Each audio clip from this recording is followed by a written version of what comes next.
Hello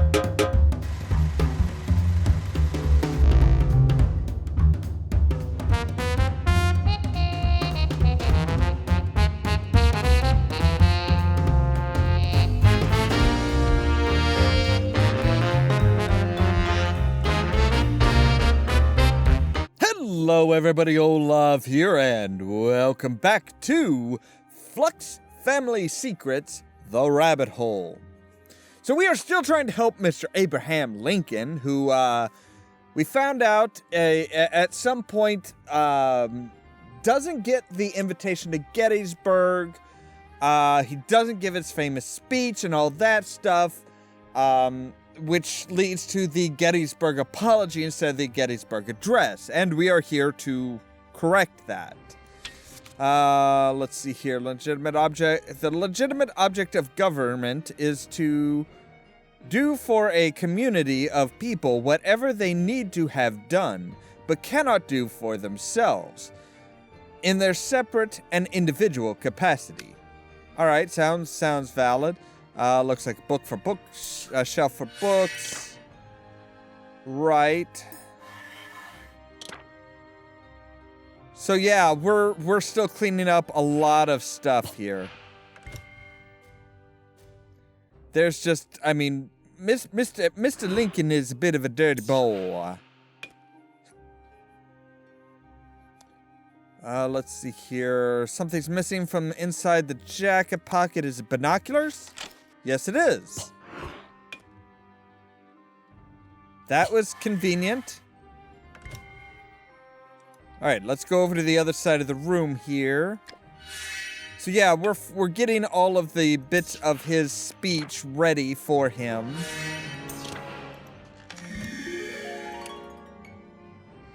Okay, why did pulling that open the cupboard? That does not make a whole lot of sense.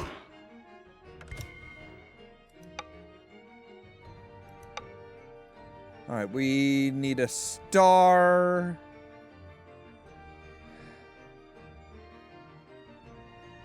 I'm not entirely sure what half of this stuff really is, but yeah. Alright, fine. Leave it to the Beaver? The only ship to unload its tea. Well, that doesn't sound quite right. Alright, that gave us a pencil. Ah, which we needed for this thing, apparently. Wow, and another one right after. Alright. Alright, and that got us the folder. Okay, so there's all of that. Awesome. So it looks like there's still a paper and a book. At least one piece of the speech is here somewhere. The question is, of course, where? Oh, there it is. On around the room we go. Chamber of Commerce. The dogma of the quiet past are... Oh, gods, I can't read that cursive, man. Inadequate to the stormy present? The occasion is piled high with difficulty, and we must rise to the occasion. As our case is new, so we must think anew and act anew. We must disenthrall ourselves, and then we shall save our country. Fellow citizens, we cannot escape history. We of this Congress and this administration will be remembered in spite of ourselves. No personal significance can spare one or another of us. The fiery trial through which we pass will light us down in honor or dishonor to the latest generation. Man, their reliance on cursive for a lot of this stuff is beyond annoying.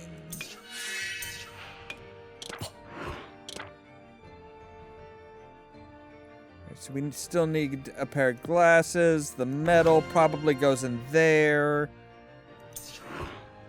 There's the glasses, and that stuff goes right here.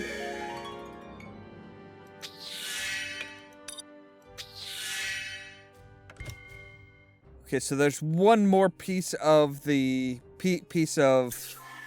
speech that's around probably at the very beginning, which is okay because we need to go there to put the books away. Yep, and there's the last piece of the speech, which we can come over here and say, boom.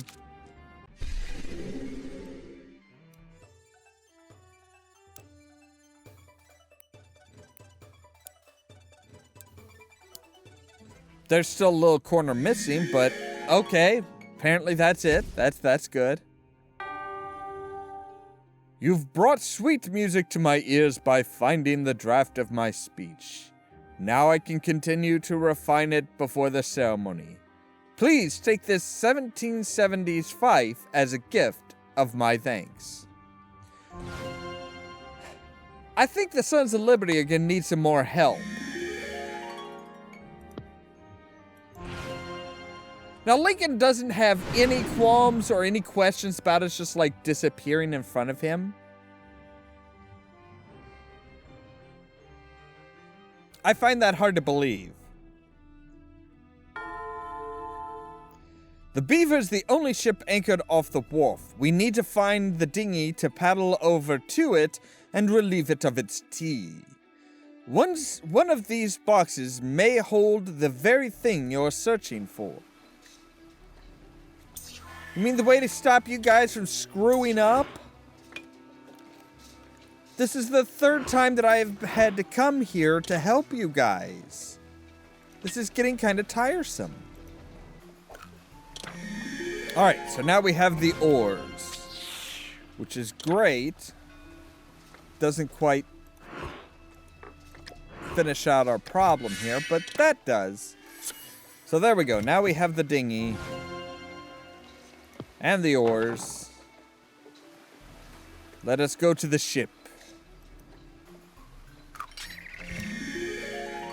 Alright, so now we have a net. Which is great, I think. Because we can use that to sling up there and climb up. Aha! Okay, sure.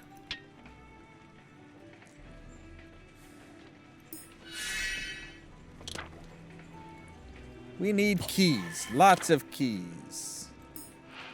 And some sort of mechanism that I don't quite know what it is.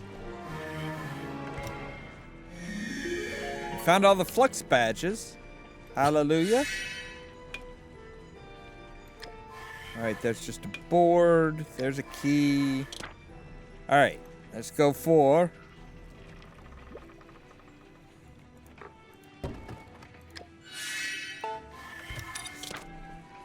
The Beaver was owned by the Roch family, which with Captain Bruce at the helm. It carried 112 chests of tea. It docked on Wednesday, December 15th, 1773. Due to a cause of smallpox, the ship was quarantined and anchored nearby Griffin's Wharf. So we are on a boat with smallpox. That's fantastic.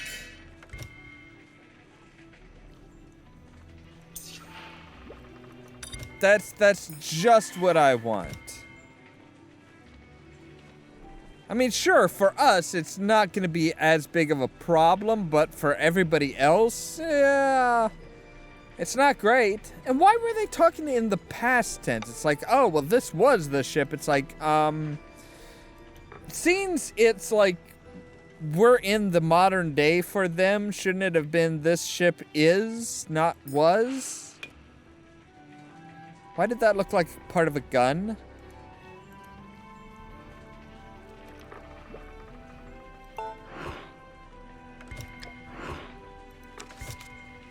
Caught between the Patriots, who did not allow the ships to unload, and Governor Hutchinson, who did not permit the ships to leave, the owners risked the ships being confiscated by the Navy or sunk even.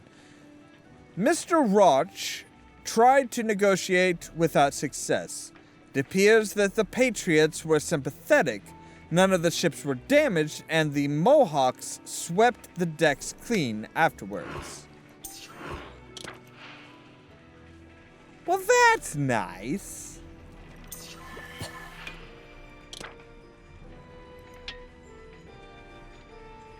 But I'm supposed to find, like, a nail in all of this?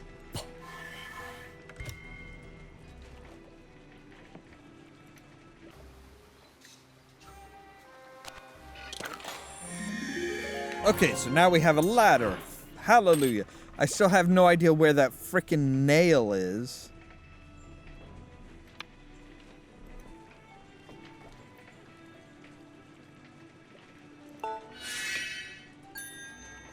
Yeah, not entirely sure how I was supposed to find that.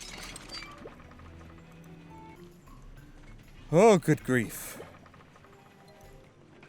They really ramped up the hidden objects puzzles here recently, haven't they?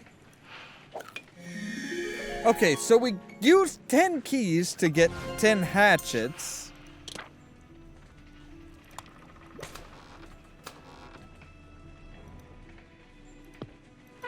To take us down here. Alright, we need the box, but we also need the...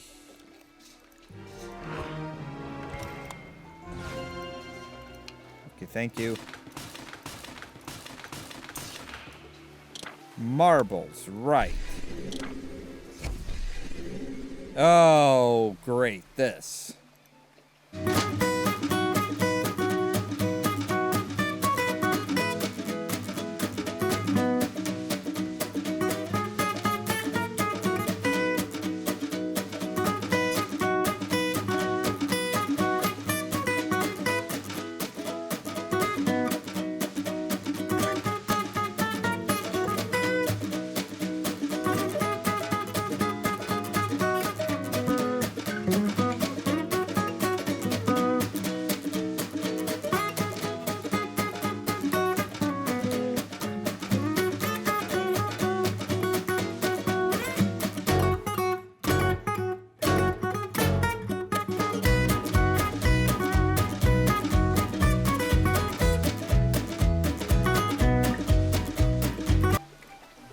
Boom. All right, there we go. Done and done.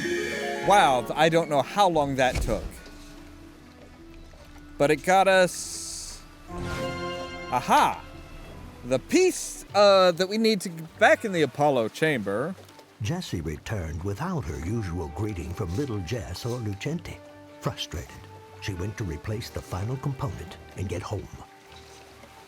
Her mother pleaded that replacing the component without Lucente present was too risky. Jessie continued anyway. Oh, this game.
Enough. With the pull of a lever, Jessie sealed her own fate and that of her family's. At that same moment, little Jess waited for her grandfather at the gazing post, just outside the mansion's perimeter. Suddenly, a flash of light startled Jess. As she turned, she watched as Flux's mansion and her family vanished before her eyes. Little Jess was alone. Or was she? Okay, wow. I wasn't planning on finishing this one up today, but okay, we did. Yeah, that kind of explains why Jess grew up alone. Why she doesn't remember her family, because her family just like disappeared in front of her eyes and she probably blocked that memory. So now we have to find out what happened after that. Jess is alone, but not really, because it looked like almost like the silhouette of her sister was there, but like the young sister, not like the adult sister. So I don't know what's going on with that. Maybe Jess is still around and, you know, old Jess is still around and, you know, stuff like that. But we'll have to wait until the next game, which I may start next week. I may take a couple weeks off from this game. I don't know yet.